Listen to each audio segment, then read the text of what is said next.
네. 자, 말씀 듣듯이 이제 기독론 과목이 끝나고 이제 레이기에 관한 과목을 한번 진행해 보도록 하겠습니다. 과정 전 과목과 마찬가지로 한 1년 정도 과정으로 진행될 예정입니다. 아직까지는. 자, 우리가 성경을 읽을 때 보면은 성도들에게 가장 읽기 어려운 말씀이 어디냐 이렇게 본다면은 많은 사람들이 주로 이 레위기를 뽑지요.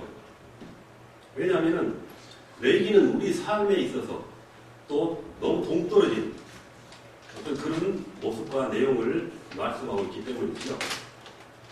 자, 우리가 예수 그리스도를 믿고 또 구원받는 성도들에게 제사는 이해하기가 어렵고 재미도 없을 뿐 아니라 또 불필요한 어떤 그런 부분으로 여겨질 수도 있다는 것이 사실이기 때문입니다. 실제로 레위기에 기록된 내용들은 우리가 매일 일상 드려지는 예배와 생활에 전혀 시행되어 나가지 않기 때문이라고 볼 수 있겠죠. 자, 그렇다면 하나님께서는 왜 성경 66권 중에 레위기를 말씀하고 계실까요? 소홀히 취급해도 좋을 말씀은 66권 중에 단 한 권도 존재하지 않습니다. 그래서 성경은 하나님의 영감으로 된 것으로서 1.1획도 변하지 않을 뿐만 아니라 우리의 영적인 생명을 살아갈 수 있는 살아있는 말씀이라는 것입니다. 자, 레위기에 기록된 하나님의 말씀이 갖는 진리성과 영적인 가치는 다른 모든 구약 성경뿐만 아니라 오늘날 우리의 삶에 직접 가르치고 구체적인 영향을 지금 주고 있는 신약 성경의 내용과도 영구불변하기 때문입니다.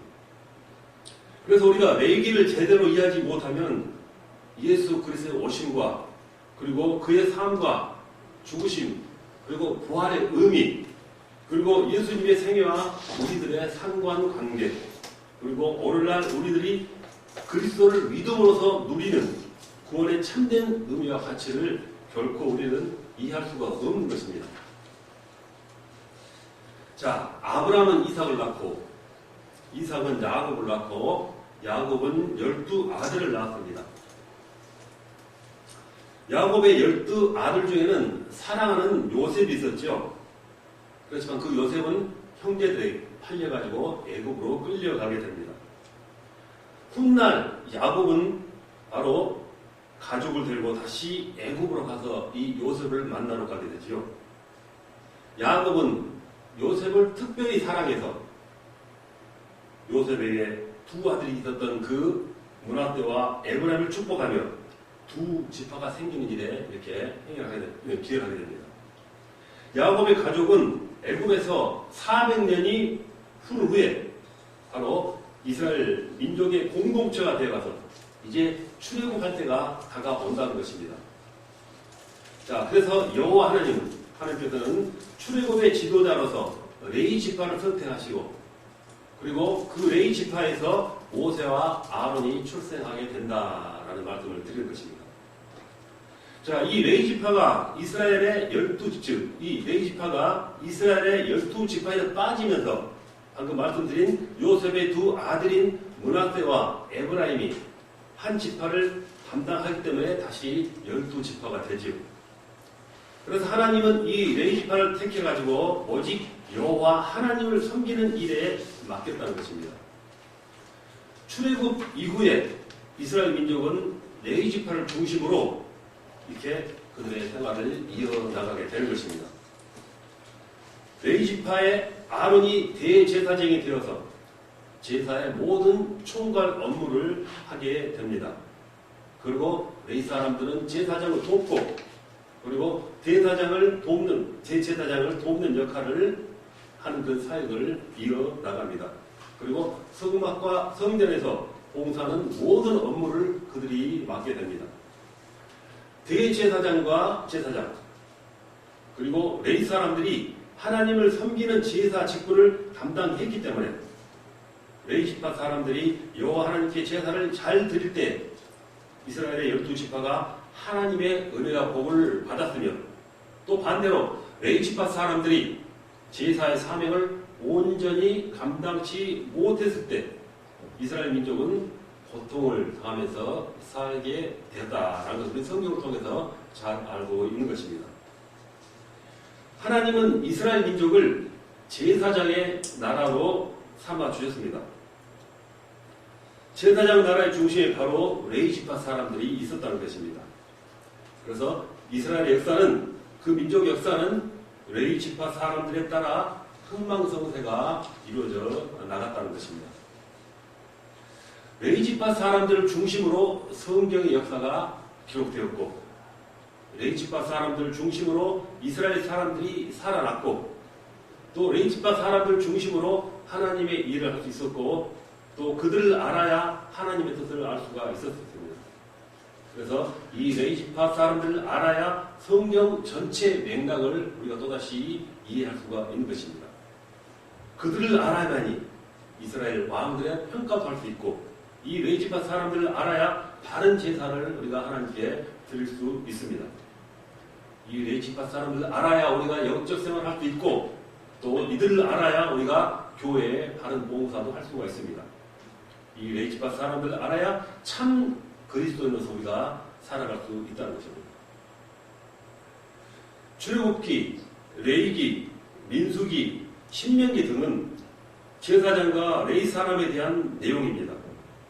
그뿐만 아니라 열왕기 상하, 역대 상하의 역사에서도 제사장과 레위 사람들의 활용이 중요하게 나타납니다. 예언서들의 핵심은 하나님을 떠난 이스라엘 백성들이 다시 하나님께 돌아올 것을 말씀한 내용들이죠. 하나님을 떠났다는 것은 예배가 무너졌다는 것이고, 예배가 무너졌다는 것은 바로 레위 지파 사람들이 사명을 잘 못했던가, 아니면 레위 사람들이 제사 업무를 무시했던가 등한시했던가 둘 중에 하나라는 것입니다. 모두가 다 제사와 연관이 되는 것이죠. 자, 포로 후에 활동했던 에스라, 느헤미야, 학개, 스가랴, 말라기 등도 모두 다 제사와 연결된 그런 중요한 말씀을 강조합니다. 그래서 그만큼 성경에서, 이스라엘 역사에서 바로 레위 지파 사람들은 핵심적인 위치에 있었다라고 우리가 말할 수가 있습니다. 그만큼 중요한 레위 사람들을 오늘의 교회에서도 우리가 중요하게 연구를 하고 그리스도인들의 생활에 적용한다면 하나님이 기뻐하시는 삶을 우리가 살아갈 수 있을 것입니다. 그래서 모든 그리스도인들은 오늘을 살아가는 영적인 레위 사람들입니다. 오늘 나 자신이 영적인 사람을, 즉 레위 사람, 영적인 사람을 알고, 사람으로 알고, 또 하나님이 기뻐 받으시는 그런 예배자들이 우리는 되어 나가야겠다 하는 말씀을 드리고 싶습니다. 자, 레위인들, 레위 사람들, 이런 말씀이 되겠죠? 자, 제1부 율법과 레위 사람들입니다. 제1장 레위에 관해서 우리가 좀 전반적으로 서론을 한번 다뤄보도록 하겠습니다. 창세기 29장 31절, 34절을 보면은 여호와께서 레아가 사랑받지 못함을 보시고 그의 태를 이으셨으나 라헬은 자녀가 없었더라. 그가 임신하여 아들을 낳고 이르되 내가 그에게서 새 아들을 낳았으니 내 남편이 지금부터 나와 연합하리로다 하고 그의 이름을 레이라 했다는 것입니다. 자, 레아가 야곱에게 사랑을 받지 못하고 아들 둘이 있었으나 세 번째를 낳으면서 그에게 붙인 이름이 레이라는 것입니다. 다시 연합하고자 해서 이름을 그에게 졌다는 것이 되겠죠. 자, 이 레위 지파가 살아야 말씀드린 대로 이스라엘이 산다고 말씀드렸었습니다. 레위 사람들이 살아야 이스라엘 백성들이 산다, 이렇게 말씀을 드렸습니다. 제사장들이 제사를 잘 드릴 때 이스라엘이 산다라고 말하고, 레위 사람들은 이렇게 이스라엘의 역사의 중심에 서 있는 사람들이 된 것입니다. 하나님 이스라엘 나라, 하나님은 이스라엘 나라를 세우셨고 또 제사장의 나라라고 친히 말씀하셨고, 바로 제사장 나라의 핵심은 제사장이었고 제사장을 아려면 바로 우리는 레위 지파를 알아야 한다는 것입니다.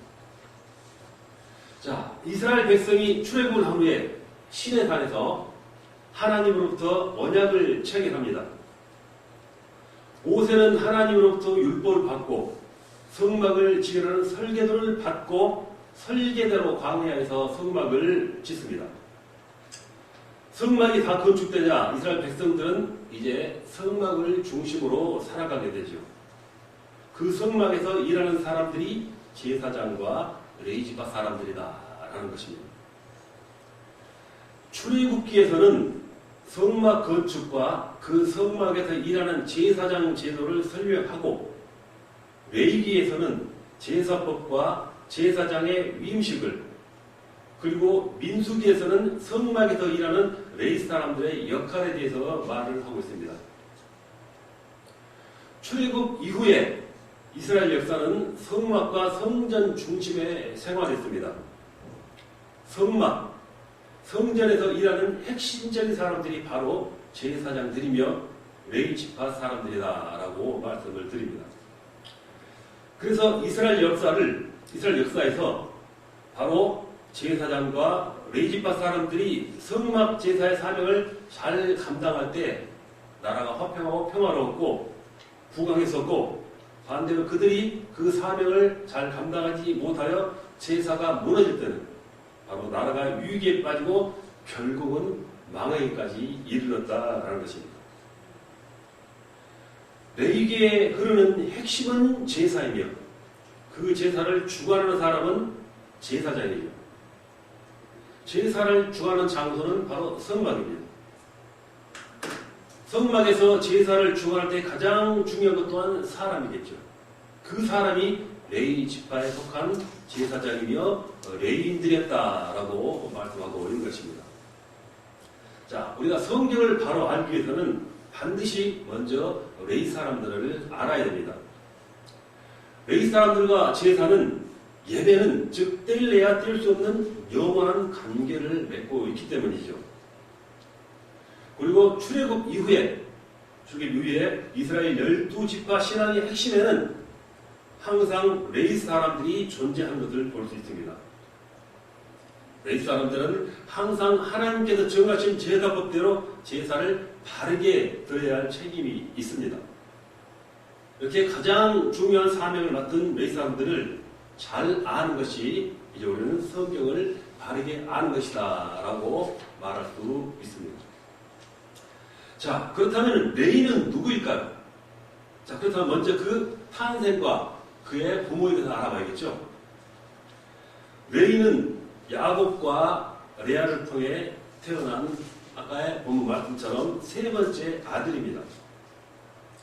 창세기 29장 16절, 17절 그리고 31절을 보면은 라반에게 두 딸이 있으니 언니의 이름은 레아요, 아우의 이름은 라헬이라. 레아는 시력이 약하고 라헬은 곱고 아리따우니. 그리고 여호와께서 레아가 사랑받지 못함을 보시고 그의 태를 이었으나 라헬은 자녀가 없더라. 이렇게 말씀합니다. 야곱은 곱고 아리따운 라헬을 사랑했습니다. 반면 시력이 좋지 않은 언니 레아는 야곱과 결혼을 했으나 불쌍한 인생이 되었다라고 말합니다. 그 불쌍함을 누가 보셨을까요? 그래도 하나님은 보셨습니다. 하나님은 미움과 서름 속에 사는 레아에게 은총을 베푸십니다.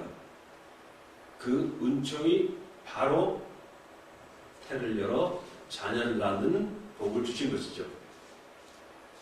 레아가 낳은 세 번째 아들인 레위, 그리고 네 번째 아들인 유다는 이스라엘의 역사에서 왕과 제사장이 등장하는 가장 중요한 일을 담당하게 되지요. 자, 레아는 남편 야곱에게 사랑을 받지 못했지만 하나님 아버지의 사랑을 받는 여인이 되었습니다. 자, 사무엘 1장에도 보면은 엘가나에게 두 아내 한나와 브니나가 있었죠. 엘가나의 두 번째 아내 브니나는 자녀를 쑥쑥 잘 낳아서 그 때문인지 한나를 무시하고 멸시했었습니다. 그래서 한나는 울며 불며 하나님께 자녀를 달라고 간구를 했죠. 사무엘상 1장 20절을 보면은 한나가 임신하고 때가 이름에 아들을 낳아 사무엘이라 이름하였으니 이는 내가 여호와께 그를 구하였다 함이라 이렇게 말씀합니다. 한나는 사람에게는 무시하고 멸시를 받았으나 하나님의 사랑으로 사무엘이라는 특별한 아들을 선물을 받았습니다. 그래서 이 사무엘을 통해 가지고 이스라엘의 초대 왕 사울과 두 번째 다윗 왕이 세워졌지요. 자, 신앙생활은 하나님께 사랑받는 삶입니다. 주변에 가까운 사람들로부터 우리가 멸시와 서울을 받는다고 좌절하지 말고 하나님께 나와 기도하고 하나님의 사랑을 받으면은 바로 하나님이 우리 삶을 존귀한 인생으로 변화시켜주고 인도해 주신다는 것입니다. 고린도전서 8장 3절에 또 누구든지 하나님을 사랑하면 그 사람은 하나님도 알아주시느니라 이렇게 말씀합니다. 그리고 잠언 3장 3절로 4절에 보면은 인자와 진리가 내게서 떠나게 하지 말고 그것을 내 목에 매며 내 마음판에 새기라.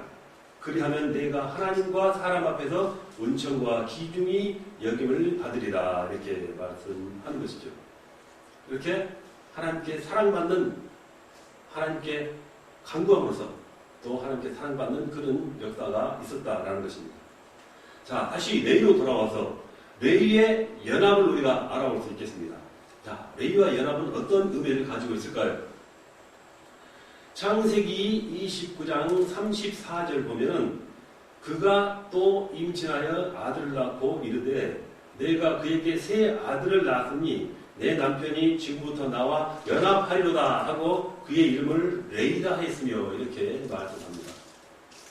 자, 레아는 셋째 아들을 낳은 후에 내 남편이 지금부터 나와 연합하리로다 라고 하면서 레이라고 이름을 지었다고 말씀드렸습니다. 자, 레아는 세 아들을 낳았기 때문에 야곱이 자기를 사랑하고 가까이 와서 연합될 것을 기대하면서 이름을 그렇게 짓게 된 것이죠. 자, 이 레이라는 이름을 통해서 레아가 얼마나 간절하게 남편의 사랑을 원하고 연합을 원했는지 알 수가 있는 부분이 되는 것입니다. 자, 야곱은 레아의 소망대로 연합하여 사랑을 주었는가? 야곱은 레아의 아들 레이를 어떻게 대우했는가 하는 것도 우리가 점차 알아볼 필요가 있겠죠. 자, 그리고 여기서 중요한 하나의 또 사건이 나오죠. 그 당시에 시므온과 레이의 살인 사건입니다. 창세기 34장 1절로 2절 그리고 15장 16절 레아가 야곱에게 낳은 딸 디나가 그 땅의 딸들을 보러 나갔더니 히위 족속 중 하몰의 아들 그 땅의 추장 세길이 그를 보고 끌어들여 강간하여 욕되게 하고 그리고 만일 너희 중 남자가 다 할례를 받고 우리같이 되면 우리 딸을 너희에게 주며 너희 딸을 우리가 데려오며 너희와 함께 거주하며 한 민족이 되려니와 하는 말씀이 있습니다.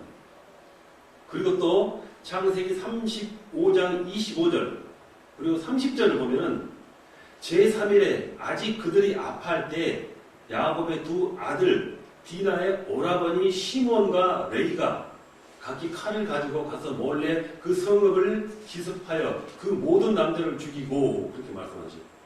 또 야곱이 시몬과 레이에게 이르되 너희가 내게 화를 끼쳐 나로 하여금 이 땅의 주민 곧 가나안 족속과 브리스 족속에게 악취를 내게 하였도다. 나는 수가 적은즉 그들이 모여 나를 치고 나를 죽이니 그러면 나와 내 집이 멸망하리라 라고 야곱이 심히 걱정하는 그 부분의 말씀입니다. 자, 본문 내용처럼 야곱에게는 유일한 딸이 하나 있었지요. 바로 레아가 낳은 딸 디나입니다. 이 디나는 휘 족속 중에 하몰의 아들이며 그 땅의 추장 세겜에게 강간을 당하게 됩니다. 자, 이러한 이유로 세겜의 아버지는 야곱에게 자기 아들과 디나를 결혼시켜줄 것을 요청하죠. 그러자 야곱의 아들들은 할례를 하면은, 너희들도 할례를 하면은 통혼할 수 있다고 거짓 약속을 합니다.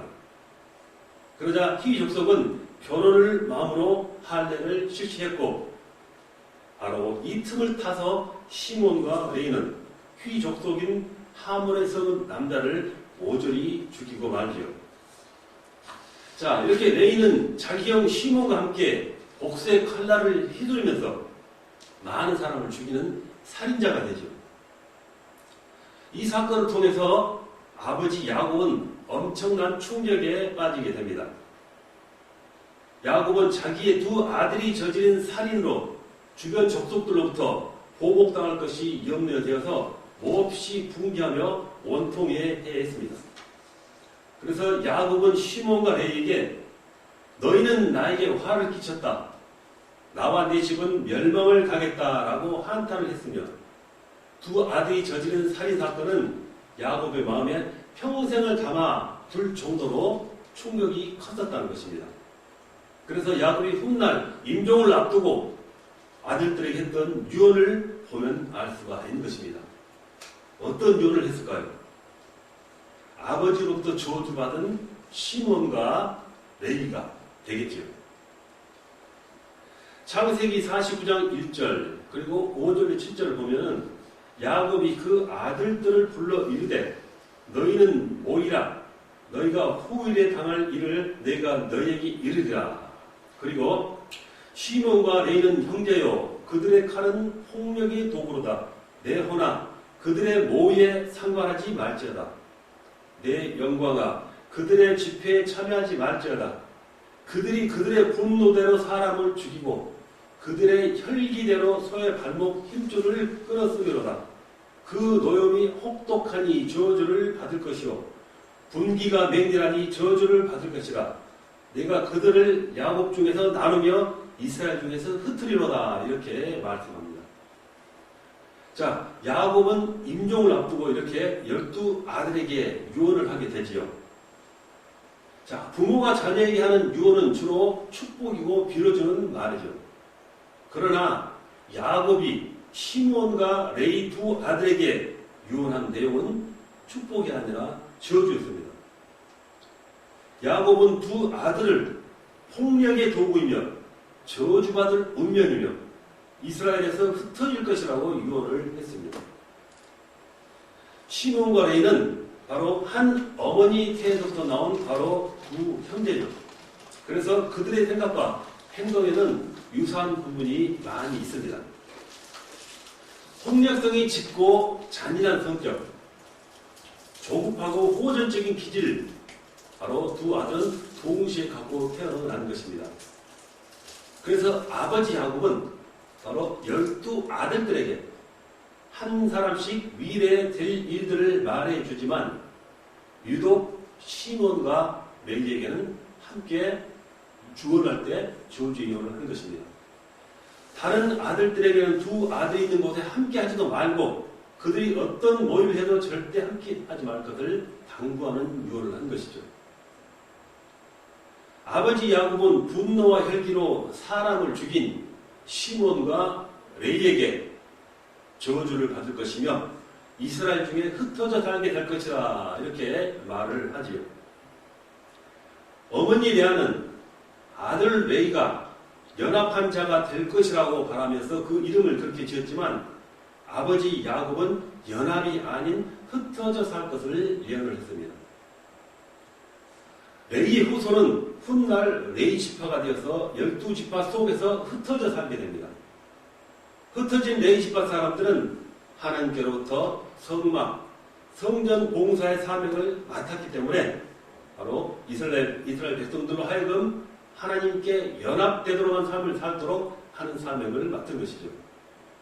때문에 이스라엘 백성들로 하여금 이렇게 하나님과 함께 할 수 있는 어떤 그런 사명을 전달해주는 일을 했다는 것입니다. 아버지 야곱은 레이가 흩어져 살 것을 말했지만 그 흩어짐은 어머니 레아의 말처럼 이스라엘을 연합하는 역할을 하는 복으로 바뀌게 되었다라는 것입니다. 자, 이렇게 똑같이 출발한 두 아들의 앞날은 어떻게 됐을까? 그리고 저주 받았다고 꼭 저주를 받으며 사는 인생이 되었는가?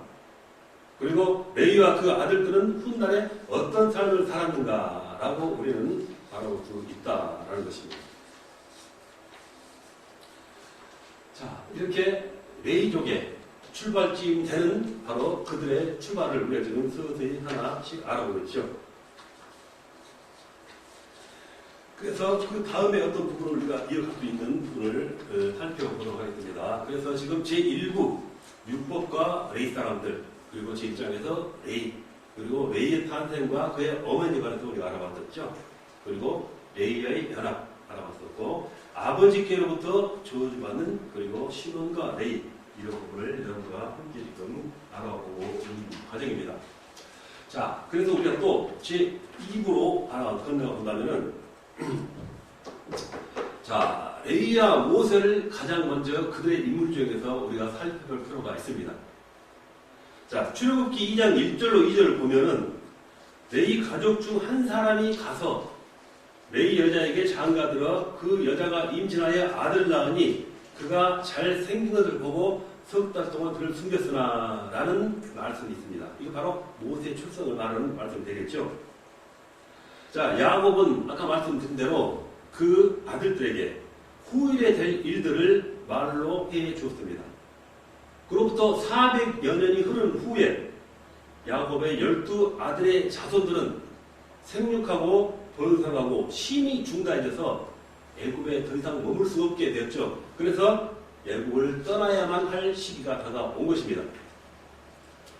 자, 이스라엘 자손은 생육하고 불어나 번성하고 매우 강하여 온 땅에 가득하게 되었다라고 출애굽기 1장에 7절에서 이렇게 말씀을 하고 있습니다. 자, 이제 하나님께서는 이스라엘 백성들을 출애굽시킬 지도자를 선정해야 했습니다. 애굽 땅에서 400년 동안 있는 동안에 이스라엘 백성들은 생육하고 번성하여 한 민족을 이루게 되었죠. 그렇다면 민족을 이끌 만한 지도들도 그 중에 지도자들도 그 중에 많았을 거라 생각이 듭니다. 자, 하나님은 기존 지도자들 중에서 그러나 출애굽의 지도자를 선택하지 않았습니다. 과연 하나님은 어떤 자를, 어떤 사람을 지도자로 선택했을까요? 그것은 바로 레위 가족 중에 한 사람이라고 우리가 말씀을 드릴 수가 있습니다. 출애굽기 2장 1절 2절 그리고 10절 레위 가족 중 한 사람이 가서 레위 여자에게 장가들어 그 여자가 임신하여 아들을 낳으니 그가 잘생긴 것을 보고 석 달 동안 그를 숨겼으나 그리고 그 아기가 자라매 바로의 딸에게로 데려가니 그가 그의 아들이 되니라. 그가 그의 이름을 모세라 하여 이르되 이는 내가 그를 물에서 건져냈음이라 하였더라고 말씀하죠. 여기에서 바로 이 유명한 모세가 등장을 합니다. 우리는 모세를 사용하시는 하나님을 바라볼 수 있어야 합니다. 하나님은 이스라엘의 12지파 중에서 레위 지파를 선택하셨고 그 레위 지파 중에서 한 청년과 한 처녀를 선택해서 결혼하게 했습니다. 한 청년은 아므람이요 한 처녀는 요게벳이죠. 이 부부를 통해서 바로 아론과 모세와 미디암이 탄생하게 된 것입니다. 자, 그렇다면 이 아므람과 요게벳은 누구일까요? 출애굽기 6장 16절 20절을 보면은 레위의 아들들의 이름은 그들의 족보대로 이러하니 게르손과 고핫과 무라리요. 레위의 나이는 137세였으며 게르손의 아들들은 그들의 가족대로 림니와 시므이요. 고핫의 아들들은 지금 말한 아므람과 아스알과 헤브론과 오시엘이요. 고핫의 나이는 133세였으며 무라리의 아들들은 마을리와 무시니 이들은 그들의 족보대로 레위의 족장이요. 아므람은 그들의 아버지 누이 요게벳을 아내로 맞이하였고 그는 아론과 모세를 낳았으며 아므람의 나이는 137세였으며 이렇게 말씀하죠. 아므람은 고핫의 아들입니다. 이름의 의미는 고귀한 백성이죠. 당시 애굽의 법은 히브리 남자가 태어나면은 남자 아이가 태어나면 다 죽이게 되어 있는 그런 법령이 있었죠. 그러나 아므람은 고귀한 백성의 이름처럼 생명을 귀하게 여겼죠. 그래서 자기 목숨을 담보하여 아이의 생명을 살렸습니다. 민수기 26장 59절에 아브람 처의 이름은 요게벳이니 레이의 딸이요 애굽에서 레이에게서 난 자라. 그가 아브람에게서 아론과 모세와 그 누이 미디암을 낳았고 이렇게 말씀합니다. 아브람의 아내 요게벳은 레이의 딸입니다. 요게벳의 이름은 여호와는 영광이시다라는 풀이가 되지요. 그 당시 애굽은 이스라엘 백성들에게 어둠의 땅이요, 어둠의 땅이요, 고난의 땅이요, 죽음의 땅이었습니다. 그러나 그 어둠과 그 죽음과 그런 것들에서 살 땅을, 그 땅을 이스라엘 백성들을 살릴 수 있는 것은 오직 여호와의 빛, 바로 여호와의 영광밖에 없는 줄을 바로 그들은 알고 살아나갔다는 것입니다. 자, 이스라엘 12지파 중에서 그리고 많고 많은 사람 중에서 아므람과 요게벳이 하나님 눈에 들어왔죠. 레이지파 출신인 이들은 오랜 세월이 흐르는 동안에도 하나님을 향한 그 믿음을 포기하지 않고 살아왔습니다. 그런데 자신들의 조상이었던 아브라함, 이삭, 야곱에게 큰 민족을 이루어주신다는 그 하나님의 약속을 잊지 않고 살아온 것이죠. 언젠가는 반드시 큰 민족을 이루어주신다는 하나님의 약속을 잊지 않으신 것입니다. 그래서 여호와 하나님께서는 믿음과 경건함을 갖고 살았던 바로 이 아므람과 요게벳을 사용해서 결혼해서 사용하시게 된 것입니다. 그들의 결혼을 통하여 바로 태어나는 그 자녀를 하나님이 사용하셨다라는 것입니다. 자, 그들이 바로 모세와 아론과 모세와 미리암이 되는 것이 되죠. 자, 레이 남자와 레이 여자인 아므람과 요게벳, 그들이 결혼해서 아론, 모세, 미리암이 태어납니다. 자, 애굽에서 400년 동안 살아가는 동안에 하나님이 보실 때 가장 경건한 믿음으로 살았던 지파가 레이 지파요. 그 지파 중에 고앗의 아들들이요. 고앗의 아들 중에는 아므람이었다. 이렇게 말을 합니다. 이 가문은 하나님이 보실 때 가장 적합한 믿음의 인물로 보셨다는 것입니다. 그리고 그의 아내가 될 사람도 바로 레이 지파의 가문 속에 속한 경건한 여인이었다. 이렇게 말하죠. 이들 부부를 통해서 탄생한 아론, 그리고 모세, 미리암이 이제 출애굽의 지도자로 활동을 하게 되는 것입니다. 자, 아므람과 요게벳 부부는 믿음으로 경건하게 살았다고 말씀드렸습니다.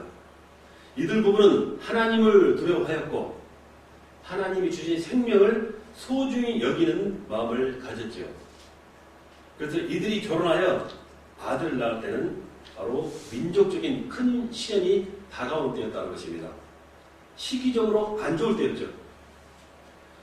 출애굽기 1장 15절로 16절에 보면은 애굽 왕이 히브리 산파 십브라라는 사람과 부하라 하는 사람에게 말하여 이르되 너희는 히브리 여인을 위하여 해산을 도울 때 그 자리를 펴서 아들이거든 그를 죽이고 딸이거든 살려주어라. 이렇게 말씀하죠.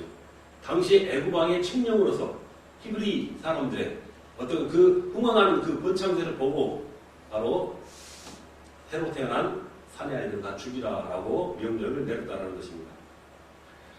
아들을 낳으면 죽이라는 애굽 왕의 명령이 떨어졌을 때 바로 그 모세가 탄생한 것이라는 것입니다. 그러나 이들 부부는 아이를 죽이지 않았죠. 자, 키울 수 있을 때까지 키워버리라. 이거 다짐하고 양육을 한 것입니다. 나아가 아이를 살릴 수 있는 방법을 또 찾아내기로 한 것이죠. 항상 이렇게 이들처럼, 이 부부들처럼 장래를 또 믿음의 사람들은 장래 다가올 가능성을 보면서 살아갈 수 있는 능력을 길러야 하는 것이죠. 자, 히브리 사람의 아기. 출애굽기 2장 3절로 6절에 보면은 더 숨길 수 없게 되매 그를 위하여 갈대 상자를 가져다가 역청과 나무질을 칠하고 아기를 거기 담아 나일 강가 갈대 사이에 두고 그의 누이가 어떻게 되는지 알려고 멀리 섰더니 바로의 딸이 목욕하러 나일강으로 내려오고 시녀들은 나일 강가를 거닐 때 그가 갈대 사이에 상자를 보고 시녀를 보내어 가져다가 열고 그 아기를 보니 아기가 우는지라 그가 그를 불쌍히 여겨 이르되 이는 히브리 사람의 아기로다 이렇게 말씀합니다. 자, 아브라함과 요셉의 부부는 아이를 살리기 위해서 미리미리 치밀한 계획을 세웠고 그 계획은 성공을 한 것입니다. 애굽 왕의 딸이 나일강에 와서 목욕을 하다가 떠내려오는 상자를 발견하게 되는 것입니다. 그녀는 상자 안에 담긴 아기를 보며 불쌍한 마음을 갖게 됩니다. 그런데 바로의 딸이 그 아이를 보는 순간 이는 히브리 사람이로다 라고 히브리 사람의 아기로다 이렇게 말을 합니다. 그러면 사람을 불러다가 당장 죽여야 할 텐데 그런데 아이를 죽이지 않고 궁궐로 데려가서 양육을 하게 된 것입니다. 자, 누구를 통하여 양육이 이루어질까요? 그것은 바로 모세의 어머니에 의해서 그 양육이 이루어지게 하신다는 것입니다. 자, 출애굽기 2장 7절로 9절에 보면은 그의 누이가 바로의 딸에게 이르되 내가 가서 당신을 위하여 히브리 여인 중에서 유모를 불러다가 이 아이에게 젖을 먹이게 하리이까 바로의 딸이 그에게 이르되 가라 하매 그 소녀가 가서 그 아기의 어머니를 불러오니 바로의 딸이 그에게 이르되 이 아기를 데려다가 나를 위하여 젖을 먹이라 내가 그 싹스를 주리라 여인이 아기를 데려다 젖을 먹이더니 이렇게 말씀을 합니다. 얼마나 놀라운 일인가 우리는 생각할 수가 있습니다. 바로의 딸의 마음을 움직인 분이 바로 하나님이시죠. 모세 어머니가 세운 계획대로 이루어져 가도록 만든 분이 바로 하나님이시라는 것입니다. 우리 이것을 바로 하나님의 은혜와 섭리라고 말씀을 합니다. 그 하나님의 은혜와 섭리가 임할 수 있도록 하는 것이 바로 우리의 믿음이기도 하죠. 모세의 부모와 가족은 하나님의 은혜가 완벽하게 이루어지도록 합력을 했습니다. 그래서 선한 역사를 이루었죠. 먼 훗날 히브리서를 기록한 저자는 이 사건을 뭐라고 기록했을까요?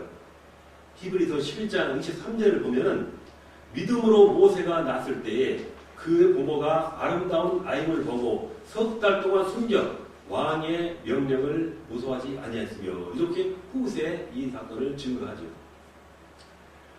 아름다움이라는 말은 하나님의 형상을 닮았다라는 의미입니다.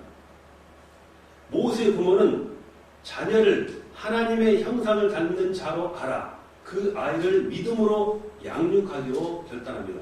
죽이지 않았다는 것입니다. 레위 지파였던 부모들은 세상의 임금의 명령보다는 하나님을 더 두려워하는 믿음을 갖고 살았습니다. 그 믿음이 어디에서 나는가? 바로 하나님의 말씀을 알고 있는 데서 나는 것이죠. 우리 믿음의 근거는 항상 하나님의 말씀을 두고 살아간다 하는 것을 이 말씀을 통해서 우리 또한 배울 수 있어야 합니다. 야곱의 아들들의 시대에서 모세의 등장까지는 몇 년의 세월이 흘렀는가? 약 400여 년의 세월이 흘렀습니다. 창세기 15장 13절로 16절에 여호와께서 아브라함에게 이르시되 너는 반드시 알라 내 자손이 이방에서 객이 되어 그들을 섬기겠고 그들은 400년 동안 내 자손을 괴롭히리니 그들이 섬기는 나라가 내가 징벌할지며 그 후에 내 자손이 큰 재물을 이끌고 나오리라.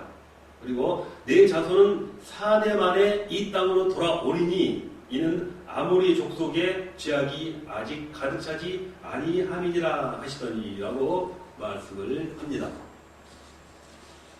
이 말씀은 하나님께서 아브라함에게 하신 말씀이죠. 아브라함 자손이 4대 만에 다시 가나안 땅에 돌아온다는 그 말씀입니다. 아브라함 시대는 평균 나이가 100세 이상이었죠. 그래서 우리가 한 세대를 100년으로 계산한다면 4대면 몇 년일까요? 바로 400년입니다. 그래서 요셉이 애굽에 팔려가고 그의 형제들이 애굽으로 이주한 후 400년이 되었다는 것입니다. 그래서 400년의 세월이 흘렀기 때문에 바로 하나님이 이미 말씀하셨던 것처럼 가나안으로 다시 돌아올 시기가 왔다는 것이죠. 그래서 하나님께서는 이제 이스라엘 민족을 출애굽시킬 때가 되어서 바로 그것을 인도할 인도자를 찾고 계셨다라는 말씀입니다. 자, 그래서 하나님은 출애굽할 인도할 사람을 찾고 계셨다 하는 말씀이 되겠죠. 자, 시편 14편 2절에 보면은 여호와께서 하늘에서 인생을 굽어 살피사 지각이 있어 하나님을 찾는 자가 있는가 보려 하신즉 이렇게 말씀하죠. 즉 하나님은 하늘에서 우리 인간들을 굽어 살피시면서 바로 지각이 있어서 하나님을 찾는 자가 있는가 하는 것을 알아보시는 분이라는 말씀을 하고 있는 것이죠. 그리고 요한복음 4장 23절 24절에 아버지께서 참되게 예비하는 자들은 영과 진리로 예배할 때가 오나니 곧 이때라. 아버지께서는 자기에게 이렇게 예비하는 자들을 찾으시느니라. 하나님은 영이시니 예배하는 자가 영과 진리로 예배할지니라. 이렇게 말씀하죠. 자, 하나님께서는 아버지를 찾는 자들을 찾고 계신다라는 말씀을 증거하는 내용인 것입니다.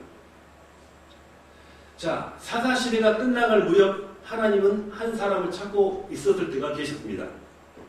엘리 제사장이 그 가문이 무너져가는 것을 보고 다음 시대를 이끌어갈 지도자를 선택하십니다.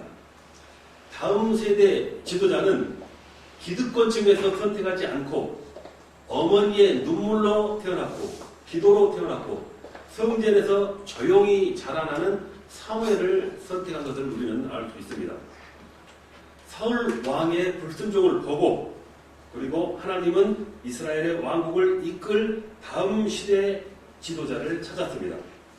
이미 기득권 세력을 갖고 있는 그 부분에서 사람들을 바라본 것이 아니라 하나님은 오히려 이렇게 외진, 외소한 즉 다윗이죠. 들에서 양을 치는 양치기 소년을 선택해서 왕으로 기름을 붓게 하신 것입니다. 하나님은 출애굽의 지도자를 뽑기 위해서 애굽에서 살고 있는 12지파를 살펴보셨습니다. 12지파 가운데 가장 경건하게 살았던 지파, 그리고 하나님을 경외하고 섬기는 일을 가장 우선으로 섬기며 살았던 가족을 찾아냈습니다. 그 사람이 바로 레위 가족 중에 한 청년이요, 한 자매였던 아므람과 요게벳이라고 말씀드렸습니다. 여기에서 태어난 사람이 출애굽의 위대한 지도자 모세요, 대제사장 되는 아론이요, 선지자가 되는 미리암이라는 것입니다. 하나님은 오늘도 마음과 믿음이 하나님을 향하는 자를 찾으십니다.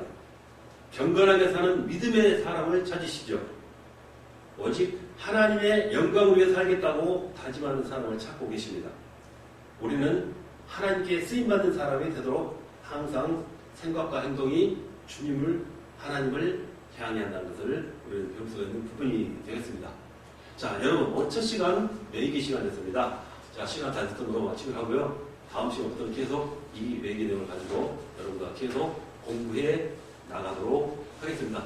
여러분 수고하셨습니다. 기도하겠습니다. 하나님 아버지 감사합니다. 오늘도 우리 신학교를 사랑해 주심을 진정으로 감사드립니다. 하나님의 큰 뜻이 있어서 우리들을 이 자리에 인도하신 줄로 믿습니다. 항상 우리 신학생들 일일이 기억하셔서 지혜와 능력을 부어 주시옵소서. 말씀으로 충만케 하시고 기도로 무장하게 하시고 하나님의 큰 능력이 저들에게 나타나서 복음의 큰 사역을 이루어나가게 하여 주시옵소서. 건강 축복, 물질 축복, 가정 축복이 충만하도록 은혜를 내려 주시옵소서. 감사드리며 우리 주 예수 그리스도 이름으로